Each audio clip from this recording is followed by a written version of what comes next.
Bonjour, je m'appelle Léana, je suis la petite fille dont mes parents parlaient dans le groupe de l'association du coup des placements abusifs. Je vais venir directement à l'essentiel, hein, je vais pas passer 70 ans sur un sujet. Je suis une petite fille qui est en phobie scolaire, qui a été déscolarisée pendant un an, et il y a une enquête de 6 mois suite à ça qui a été déclenchée. Le service d'investigation de l'ASE, du coup, s'en est chargé, s'en est mêlé. Euh, alors, l'enquête, pardon, n'a pas pris 6 mois parce que il y a eu que 3 visites et en 3 visites, ils ont en fait décidé direct que j'étais en danger, que que j'avais des soucis, que tout était de la faute de mes parents, que mes parents s'occupaient pas de nous, qu'ils nous maltraitaient, etc. Alors qu'on est des enfants très heureux. Hein. Moi, j'ai tout ce que je veux. J'ai un très bon téléphone qui est juste ici. Hein. C'est vraiment un très bon téléphone. J'ai beaucoup d'habits, comme un habit par exemple manga. Enfin, vraiment, j'ai vraiment tout ce que je veux. Je suis pas maltraitée. Je me suis bien traitée, au contraire. Mais vu qu'ils ont remarqué que j'avais du coup un léger surpoids, que j'étais pas forcément dans mon assiette, etc. Pour eux, c'est comme si j'étais à manger. Donc aujourd'hui, je vais à un rendez-vous avec eux. Et les dames de la ZEU, du coup, elles ont dit que je devais être placée dans un centre spécialisé à 3 heures de route de chez moi, ce qui est très loin. Et parce que voilà, en fait, pour eux, en fait, je suis à manger. Ils ont complètement déformé toute la vérité de mes parents. Ma mère, du coup, elle a bien expliqué que pour elle, c'est l'atteinte à la vie privée, que ça ne se faisait pas parce que au final, on n'a pas de bleu sur nous, on est très bien, on est en très bonne santé, on mange quand on veut, enfin quand on peut, etc. Enfin quand on a surtout envie, mais après on n'est pas maltraité. Et ce qu'il y a, c'est que, en fait, ils ont complètement déformé la vérité.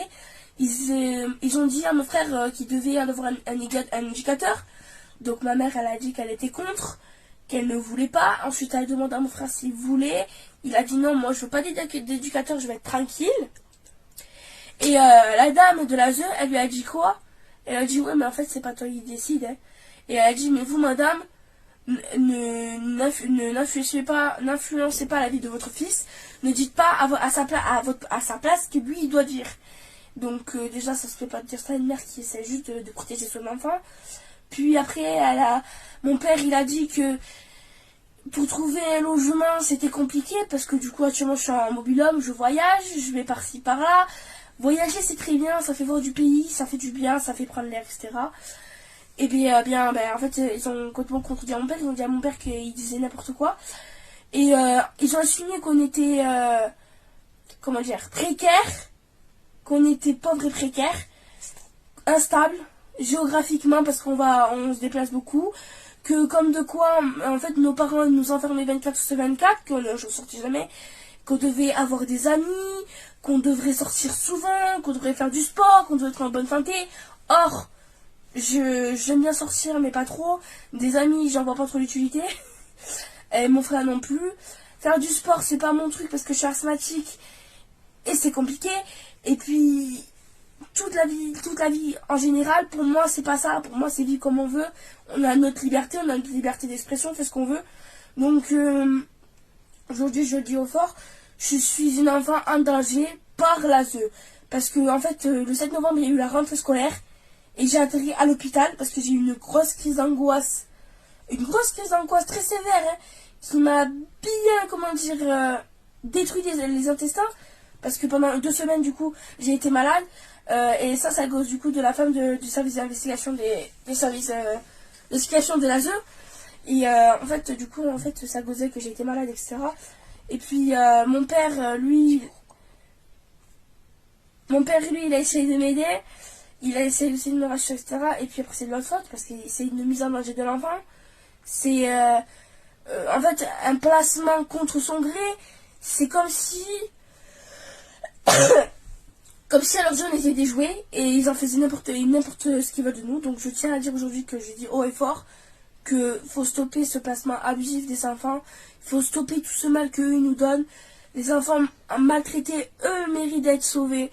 Mais nous, les enfants, parce qu'on est en pleine forme, tout va bien dans notre vie, il n'y a pas besoin de venir nous chercher, nous placer. Hein. Moi, j'ai pas besoin d'atterrir dans un centre spécialisé pour maigrir ou pour avoir une cure. Il n'y a pas besoin. Donc aujourd'hui, j'en appelle du coup au groupe des associations du coup. Je tiens à ce que mon message soit partagé au max, que tous les enfants en détresse comme moi soient sauvés et que toute cette torture et que les parents qui sont retirés des enfants soient terminés. J'espère que mon message sera entendu et pris en compte et je vous dis merci de m'avoir écouté. Au fait, oui, j'ai coupé la vidéo trop vite, excusez-moi.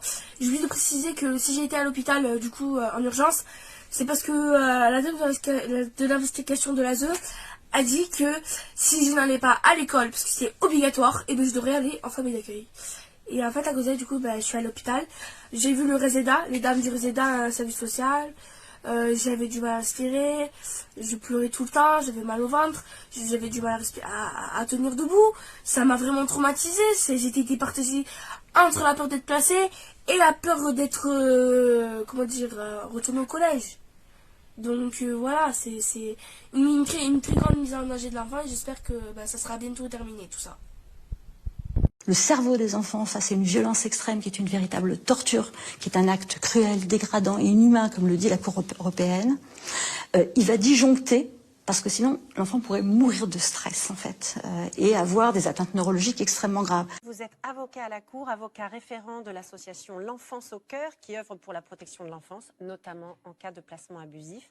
Et puis vous êtes l'auteur de Placement abusif d'enfants, une justice sous influence. Or, s'acharner sur des familles qui aiment trop leur enfant et on place l'enfant. On peut avoir un enfant placé parce qu'on aime trop notre enfant. Tout à fait. Est... Donc il y a bien d'autres explications derrière. Structurelles, vous voulez dire? Structurelles, également, il faut le dire, de rentabilité, parce que c'est un secteur, la protection de l'enfance, qui jouit d'un budget extrêmement important, budget qu'il faut quand même conserver, budget qui fait vivre.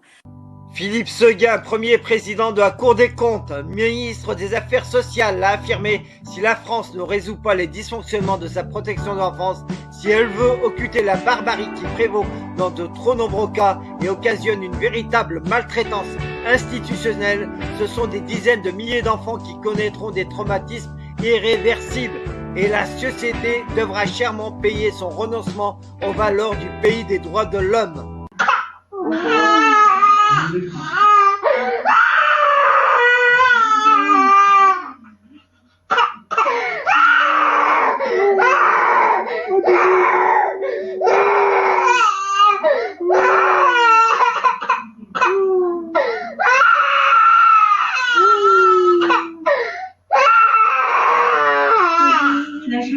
Est-ce que tu viens avec moi? Bah ouais, non, t'as pas envie. Tu dis au revoir à maman? Non, elle veut pas. Papa? Elle veut pas dire au revoir à maman. Elle veut pas partir avec les gens. Elle veut pas partir avec les gens. Non.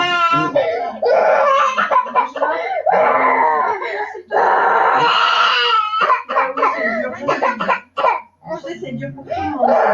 Papa, maman.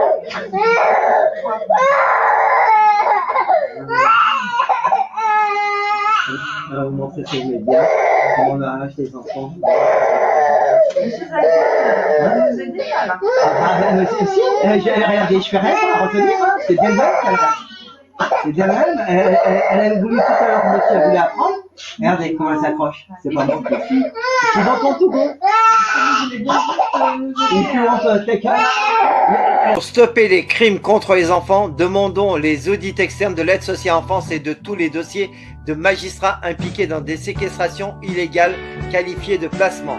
Pour faire cela et le plus grand défilé anti-pédo du monde, inscrivez-vous à criminalix@outlook.fr ou au 06 03 94 76 41. La pieuvre pédo sera ainsi démantelée. Merci à vous. Regarde, maman va faire une vidéo, mon cœur. Je vais montrer à tout le monde. Je vais montrer à tout le monde comment ça se passe. Voilà. Voilà la décision du juge aujourd'hui. Voilà. La décision du juge aujourd'hui, c'est de placer mon enfant, de laisser mon enfant en foyer jusqu'au mois de mai. Regardez l'état de mon fils. Regardez bien l'état de mon fils. Voilà. Là, je suis en direct du tribunal avec mon enfant. Regardez bien. Regardez bien. La juge a rendu son verdict. Mon fils est placé en foyer jusqu'au mois de mai. Mon fils est placé en foyer jusqu'au mois de mai. Et j'ai juste un droit de visite par semaine. Un droit de visite par semaine. Un putain de droit de visite par semaine. Pas d'appel avec mon fils, rien du tout. Regardez. Regardez mon fils dans l'état qu'il est. Regardez. Il veut même pas me lâcher. Regardez dans l'état qu'il est. Regardez. Voilà. Et on m'accuse d'être une manipulatrice. Voilà. Regardez mon fils. Regardez mon fils. Madame. Voilà. Vous avez vu? Vous voyez un peu la justice française? Regardez bien la justice française. Gens qui réfléchissent ou qui donnent les ordres pour que l'aide sociale à l'enfance puisse avancer dans les meilleures conditions possibles. Exemple, les élus municipaux. Exemple, les élus départementaux. Car en règle générale, l'ASE dépend du département. Il y a des élus départementaux, ils ne font pas leur travail. Ils ne dénoncent pas les incohérences ou du moins les dysfonctionnements de l'aide sociale à l'enfance. Et ce n'est pas normal. Exemple, les responsables associatifs qui ont des associations qui ont pour but d'accompagner les personnes placées par l'aide sociale à l'enfance et qui font du business sur de la misère humaine. Car il ne faut pas oublier qu'un enfant en très grande difficulté, exactement ils disent en TGD, un enfant en TGD coûte exactement 1090 € par jour à l'État. Allez vérifier. Vous allez vérifier.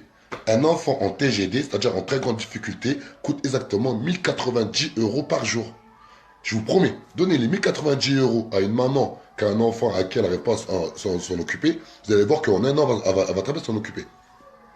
Comment ça se fait, on arrache des enfants à leur famille? En règle générale, qu'est-ce qu'ils font? Ils n'arrivent pas à bien s'occuper de leur enfant, c'est toute une histoire qui est de finances. Mais on donne ça à une association, et à cette association-là, on leur donne 1090 € par jour. On avait fait un calcul sur 5 enfants, ça faisait, je crois, 160 000 € par mois. Vous vous rendez compte? Vous avez 5 enfants en TGD de votre association, vous pouvez toucher 160 000 € par mois. Ok, vous avez les charges que vous voulez, mais c'est énorme. C'est une grosse somme. Mais cet argent-là, c'est nous, on la paye avec nos impôts. Bien sûr, je dis vrai, Abdelrahman. Heureusement, je dis vrai. On s'est renseigné. Le monde ne sera pas détruit par ceux qui font le mal, mais par ceux qui les regardent sans rien faire. Albert Einstein. Tous les êtres humains trébuchent un jour sur la vérité. La plupart se relèvent rapidement, secouent leurs vêtements et retournent à leurs préoccupations comme si de rien n'était.